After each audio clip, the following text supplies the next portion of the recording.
최근에 우리는 야고보서 말씀을 묵상하고 있습니다. 여기에서 야고보는 믿음이 있다고 하면서도 행함이 없다면 아무런 유익이 없다는 교훈을 반복하고 있습니다. 성경에 대한 정보를 많이 모으는 것으로 참된 믿음을 얻을 수 없다고 가르칩니다. 열매를 맺지 못하는 포도나무가 쓸모없듯이 삶을 통해 증명되고 행동으로 드러나지 않는 믿음은 가치 없는 것이라고 이야기하고 있습니다. 오히려 교회 공동체에 해를 끼친다고 이야기하고 있습니다. 믿음은 자랑하는 것이 아닙니다. 축적하는 것이 아니라 물이 흘러가듯이 살아내는 것입니다. 그러므로 믿음은 명사가 아니라 동사입니다. 야고보서는 시종일관 이런 메시지를 전하고 있습니다. 오늘 말씀에서도 동일한 메시지가 담겨 있습니다. 하나님이 주시는 지혜와 총명을 삶으로 드러내며 살라는 교훈입니다. 한 절씩 살펴보도록 하겠습니다. 13절을 보실까요? 13절은 질문으로 시작합니다. 여러분 가운데 참된 지혜가 있고 총명한 사람이 누구입니까? 이렇게 묻습니다. 그런데 이 질문은 그냥 궁금해서 물어보는 질문이 아닙니다. 3장 앞부분과 이어서 생각해보면 다소 공격적인 질문이라는 것을 알 수 있습니다. 3장 앞부분에서는 말 조심하라 이렇게 교훈합니다. 입 밖으로 나온 말은 쏟아진 물과 같아서 다시 주워 담을 수 없기 때문입니다. 그 교훈에 이어서 이렇게 질문하는 것입니다. 너희 중에 똑똑한 사람이 누구냐? 있으면 지혜와 총명을 한번 보여줘봐. 야고보는 왜 이렇게 말했을까요? 지혜와 총명이 있다면 드러내라고 따지듯이 말하는 이유는 자기의 지혜를 자랑하고 싶어하는 사람의 기본적인 습성, 특징도 있겠지만 유대인들의 관습도 한 가지 원인이라고 생각합니다. 유대인들은 전통적으로 논쟁을 좋아합니다. 그리고 그 논쟁을 통해서 그 논쟁에서 이기는 것으로 자신의 지혜와 총명을 드러내고자 했습니다. 논쟁에서 이긴 사람은 자기의 지혜를, 똑똑함을 자랑하려고 할 것이고 진 사람은 시기하는 마음과 다투는 마음이 생길 것입니다. 그래서 이처럼 자기 지혜를 드러내고자 하는 논쟁이 거듭되면 그것을 통해서 진리가 드러나는 것이 아니라 거짓이 난무하는 싸움이 되고 맙니다. 그래서 야고보는 지혜와 총명을 논쟁에서 승리하는 것으로 나타내지 말고 선행을 통해 나타내라고 가르치는 것입니다. 이런 맥락에서 볼 때 14절도 쉽게 이해가 됩니다. 14절을 보실까요? 시기와 다툼이 있으면 자랑하지 말라고 말합니다. 여기서 야고보는 행위의 근원인 마음을 언급합니다. 독한 시기와 다툼은 마음속에서 시작되기 때문입니다. 그것들이 마음속에 있는 사람들은 두 가지를 경고합니다. 두 가지를 경고하고 있습니다. 첫째, 자랑하지 말라는 것입니다. 온유함으로 믿음의 행위를 하지 못하는 사람에게 주는 교훈입니다. 사랑의 율법을 외면하면 지혜가 의미 없기 때문입니다. 둘째, 거짓말하지 말라고 합니다. 진리와 거짓은 양립할 수 없기 때문입니다. 유대인들의 그 논쟁을 염두에 두면 이 상황이 더 쉽게 이해가 됩니다. 그리고 그 논쟁에서 이기기 위해 자랑하고 과장하거나 거짓을 말하는 행태까지 꼬집고 있습니다. 그렇다면 지혜와 총명은 무엇일까요? 15절에서 자신이 똑똑하다고 드러내기 위해 논쟁하는 사람들의 지혜와 총명은 위로부터 온 것이 아니라고 합니다. 땅의 것이라고 선포합니다. 이 땅의 지혜는 세속적입니다. 정욕을 따릅니다. 귀신에게 속한 것입니다. 그러므로 그 결과는 혼란과 악한 일입니다. 그러니까 이 땅의 지혜를 따르면 시기와 다툼이 일어나는 것이 당연하고 혼란스러우며 악한 일들이 일어날 수밖에 없다는 것입니다. 이 땅의 지혜와 총명이 똑똑하고 계산이 빠르며 유익을 얻는데 아주 영민한 것을 의미한다고 정리할 수 있겠습니다. 그렇다면 위로부터 온 지혜와 총명은 무엇일까요?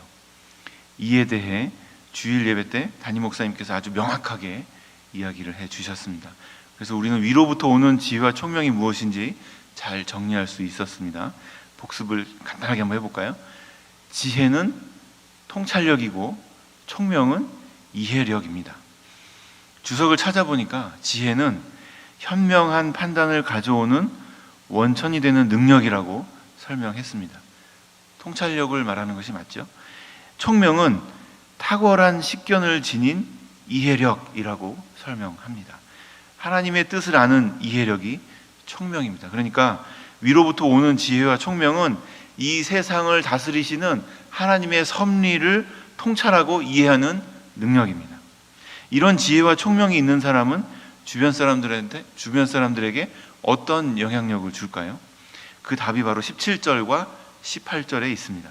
위로부터 오는 지혜와 총명은 하나님의 진리입니다. 따라서 하나님의 진리를 깨닫고 이해한다면 성결, 화평, 관용, 양순, 긍휼, 선한 열매, 이런 것들을 낳을 수밖에 없습니다.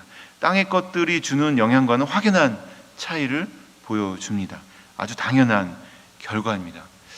한 가지 상황을 다 같이 한번 상상해 보셨으면 좋겠습니다.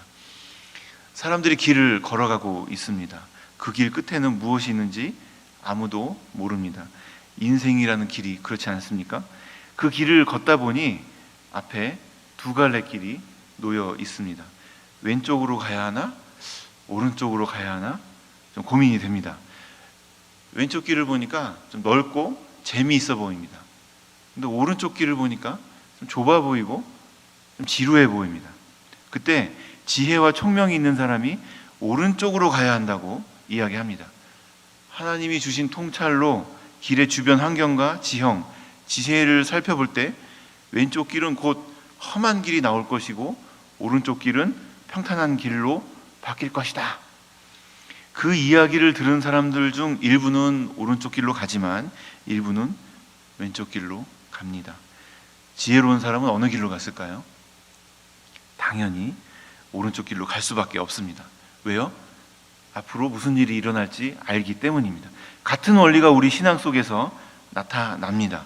위로부터 온 지혜와 총명을 가진 사람은 그 생활 속에 지혜와 총명을 가진 신호가 나타날 수밖에 없습니다. 그러한 신호가 바로 성결, 화평, 관용, 양순, 긍휼, 선한 열매, 이런 것들입니다. 반대로 이러한 신호가 없는 똑똑이들은 땅의 것을 가지고 있는 것입니다. 시기와 다툼의 마음을 가지고 논쟁에 휩싸이는 것, 이렇게 되면 결국 땅에 속한 악한 세력의 힘에 지배를 받는 것입니다. 그래서 야고보는 지혜와 총명이 있다고 주장하는 사람들에게 증명하라고 요구합니다. 그리고 위로부터 오는 지혜를 찾으라고 권면하고 있습니다. 진정한 지혜는 싸워서 이기는 데 있는 것이 아니라 화평을 이루는 데 있습니다. 지혜와 총명을 증명할 수 있는 것은 선행, 즉 믿음의 행함 뿐입니다. 사람들은 지혜로운 사람이 되려고 노력합니다. 그리고 그 지혜를 가지고 높은 자리에 오르려고 합니다. 자신의 영향력이 확대되는 것을 갈망합니다. 하지만 많은 지도자들이 자신뿐 아니라 자신을 따르는 사람들까지 수렁에 빠지도록 만듭니다. 땅의 것을 지혜로 착각했기 때문입니다.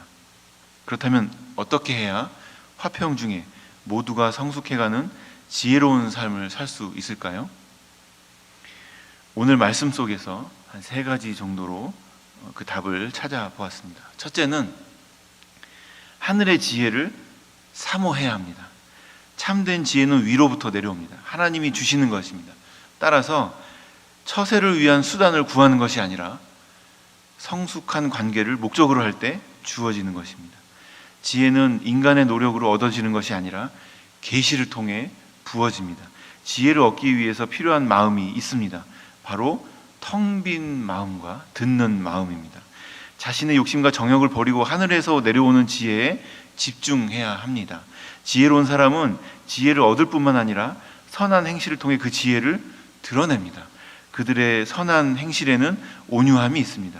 하나님께 순종하는 마음, 하나님을 경외하는 마음이 바로 온유함입니다. 하나님이 주시는 지혜를 사모하고 온유한 자세로 하나님을 바라보며 위로부터 오는 지혜로 살아갈 때 세상은 거룩해질 것입니다. 오늘 이 아침에 충현의 모든 성도님들은 온유한 마음으로 하늘의 지혜를 받으시기를 간절히 소망합니다. 두 번째는 거짓 지혜를 버리라는 것입니다. 참된 지혜와는 반대로 세상적이고 정욕적이고 사탄으로부터 오는 거짓 지혜가 있습니다. 이는 시기심과 야심이라는 것으로 더 많이 가지려고 하는 그러한 지혜입니다. 이런 지혜는 자기중심적이기 때문에 다른 사람을 부정합니다. 자신을 드러내기 위해서 애씁니다. 이 지혜는 끝없는 욕망으로부터 비롯되었기 때문에 자족할 줄 모르며 진리마저 대적합니다. 그리고 비전으로 포장되어 있지만 실은 정욕에 지나지 않는 것입니다. 결국 혼란과 악한 행위만 나오며 분열과 분쟁을 낳습니다.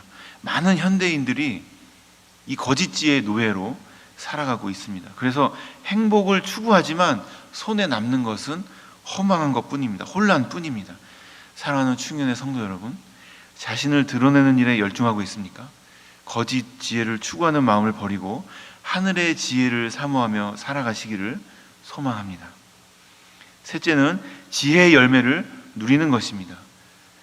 삶 속에 위로부터 온 지혜를 드러내는 것을 말합니다. 하늘로부터 내려오는 지혜의 특징은 성결하고 화평하며 관용합니다. 양순하며 긍휼과 선한 열매가 가득합니다. 거기에는 편견과 위선이 없습니다. 모두를 화평하게 만듭니다. 그래서 하늘의 지혜를 사모하며 그 힘으로 살아가는 교회에는 다툼과 혼란이 없을 수밖에 없습니다. 우리 교회에는, 내가 속한 교구에는, 내가 있는 순회는, 내가 섬기는 부서에는 어떤 지혜가 가득합니까? 열매로 그 나무를 알 수 있다고 했습니다.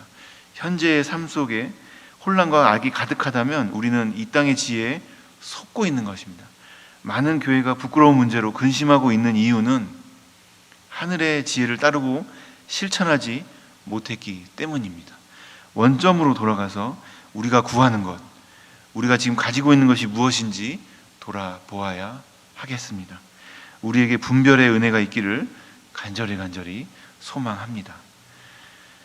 하나님의 나라는 의와 평강과 거룩으로 가득합니다. 믿음의 역사가 오래되었지만 여전히 우리는 죄의 그림자에 매여 살고 있습니다. 하지만 소망은 있습니다. 왜요? 주님께서 우리를 포기하지 않으시기 때문입니다. 성령을 통해 우리에게 주시는 말씀에 귀를 기울이시고 참된 지혜를 갖는 성도들이 다 되시기를 예수님의 이름으로 축복합니다.